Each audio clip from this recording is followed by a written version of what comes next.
wrestling fans, thanks for clicking the Dreaded D Rose report. Just bought me a new mini camcorder. It's supposed to be the biggest one they had too. Hey, WWE Tough Enough coach and trainer Bill DeMott says he's going to be announcing something very cool next week. Most likely it's going to be the return of Tough Enough, which I enjoyed it last year. And as well, it could be on the WWE network too, but I hope not. As noted before, WWE posted an injury update on Zack Ryder saying that he had a herniated disc, not a broken back. Anyway, the doctors added up this and came out with a statement of, at this point, his neurological exam is stable. No surgery is anticipated at this time. We're planning to get him into rehab treatment with inflammatory medications to help with the swelling around his nerves. We will monitor his success. I thought that was an extreme that WWE's never went to with somebody with a broken back. That's could be just terminal. Could be years and years out of. Couldn't figure that out why they would say such a thing as that. Now, I'll get back to that in a minute, why they're going to keep him off TV for a while. Our favorite, former WWE diva turned adult film star, this is Chyna. She was at the Adult Video News Awards, the a.v.n. Awards last week in Vegas, and was reportedly acting like a train wreck. Who said she's acting? And that's according to pwtorch.com. Source close to the event claimed that Chyna, who was booked to sign autographs and pose for pictures, was incoherent and displayed strange gestures and expressions as if she was under the influence of drugs or alcohol. Have you ever thought it might have been just her? And according to the report, Chyna also appeared on the red carpet before the event, posed for cameras with an unsettling glazed look in her eyes. If you've seen any of her last two movies, every once in a while she gets a glazed look. You know what I mean? Happy birthday to longest reigning WWF champion, Intercontinental champion, Honky Tonk Man, turned 59 years old. Former WWE talent, Ace Steel, 39 years old. 4 times Ring of Honor champion, B.J. Whitmer, 34 years old. And WCW, ECW valet, Stephanie Ballers, 36. Who the hell's that? Oh, that's old Gorgeous George. Never hear anything out of her anymore. 2-time WWE Diva and Women's Champion Michelle McCool, 32 years old. And as seen on last Monday's Super Show, WWE apparently wrote Zack Ryder out of the storyline for the time being. Now, there's been talk keeping him off of TV for some time now, because while this isn't confirmed, there's now rumblings that Ryder is away filming a movie or some sort of a program, possibly for the WWE network. Hence the broken back. After we noted a few weeks ago, WWE reached an agreement with Luke and Diane's show featuring the song Just Take Care, Spike Your Hair, the broski of the week song. WWE program is speculated now that Ryder may be away filming episodes of Z, True Long Island Story on YouTube show for the network. And again, nothing's confirmed. WWE just pulled Ryder from his appearance with Kelly Kelly this weekend at the Wizard World Comic Con in New Orleans. It's a good thing they did that, man. That would have just been awful to have him pop up there doing backflips and whatever. Hey, WWE officials are working on plans to return Alberto Del Rio. Looks like Del Rio is going to be more aggressive and stiffer in the ring upon his return. They've been wanting him, as big as he is, to become just a terror rather than just come out there and do some luchador stuff. Kevin Nash wrote the following on Twitter last night, says he won't be at Royal Rumble. So that tells me he's going to be there.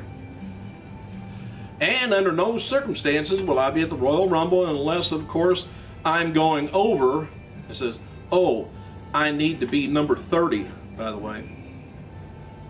He's getting lazy in his old age. Hey, regarding Royal Rumble, sources indicate that there will indeed be some surprise entrants at this year's 30-man Battle Royal, despite other reports going around. And most likely it's going to be people returning from injuries that's been out and around for a while. Maybe Ryback will show up there. Dark match after last night's WWE SmackDown taping in Tucson, Arizona saw Randy Orton back in action, defeating Wade Barrett in a street fight. Orton won with the RKO, of course. Match is taped for Tuesdays from Tucson. For this week's episode of NXT is the Usos taking on Kurt Hawkins and Rex. Heath Slater pinned Trent Beretta, and Titus O'Neil taking on Percy Watson. An additional a match featuring Jinder Mahal versus Tyson Kidd was taped for Superstars. Hacksaw Jim Duggan was a trending topic Tuesday night on Twitter because of his trademark cry, "Ho!"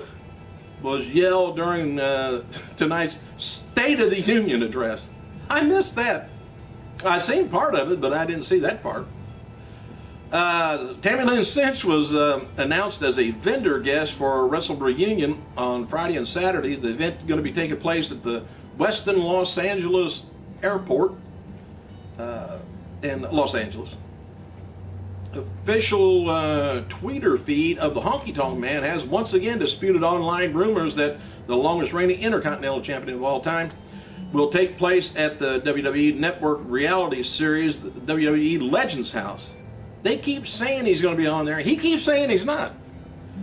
And he says, "Are you going to the Legends House?" He says, "No, I haven't been contacted." Piper started a rumor about the Legends House deal. No beef with Piper, though. Somebody probably told Piper, and he just ran off telling everybody.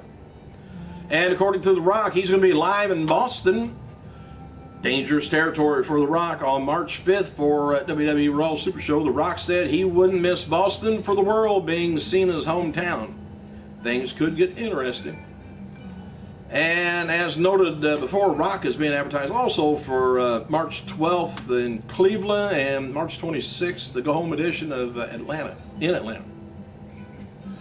Dark match before taping of the in Arizona for I don't know what taping it is. Anyway, they did. I guess it's just a dark match. Ryback or Skip Sheffield defeated 3 local wrestlers in the handicap match. I hate that when wrestlers wrestle people that's in wheelchairs or something. I just don't think that's right. Last night's WWE Raw Super Show final Raw before the Royal Rumble scored a 3.2 cable rating with about a little over 4.5 million viewers, and this shows did hours of a 3.19 and a 3.16. The first hour of Raw did about had 99,000 more viewers than the second half did. When they found out what the main event was, people were a little tuning out. That's really unusual. That used to never happen. This Saturday, the day before the Royal Rumble, Chris Jericho is going to be at the D1 Training Center, Tampa, Florida. D1 is a new facility owned by Chris Jericho and athletes Tim Tebow and Chipper Jones. Derek Brooks, the first 50 people to register at the new facility will get the workout with Jericho. And Jericho probably just pose and laugh and smile and walk away. Due to President Obama's State of the Union address last night, episodes of The Wife Swap featuring Mick Foley has been delayed until next Tuesday at 9 p.m. And there's some confusion on whether or not Drew McIntyre was fired by Teddy Long at the storyline of last Friday's SmackDown after losing another match. McIntyre acted as a lumberjack in the main event, so apparently if he was fired, it wasn't effective until after the show was over. And Justin Credible took to be the, it looks like he's going to be at the Extreme Reunion show late in April, and the current roster looks like Shane Douglas, Sabu, Jerry Lynn, Raven, Rhino, Sandman, Gangstas, Tracy Smothers, and Axel Rotten is going to be there. Ted DiBiase, he was backstage last night at Tucson, Arizona, sporting a brace on his wrist. DiBiase had been trying to downplay the injury to WWE because people were afraid they're going to get fired to get injured too much. The idea behind Cena's angry face after Zack Ryder was taken away in an ambulance on Monday was that Kane has caused him to embrace the hate. It's what Kane's been telling him for quite a while. Sound like Vince is trying to get a hold of me or something. But anyway, that's the reason that they're zooming in on the face. Kane told him, gonna make you embrace the hate. WWE has released an authentic R-Truth t-shirt featuring Little Jimmy. We can now maybe get to see what he looks like. Truth indicated on Twitter today that he would be recording a new theme song soon featuring Little Jimmy. It's about time. I think I'm done. Yeah. Thanks for clicking, you guys. I gotta go.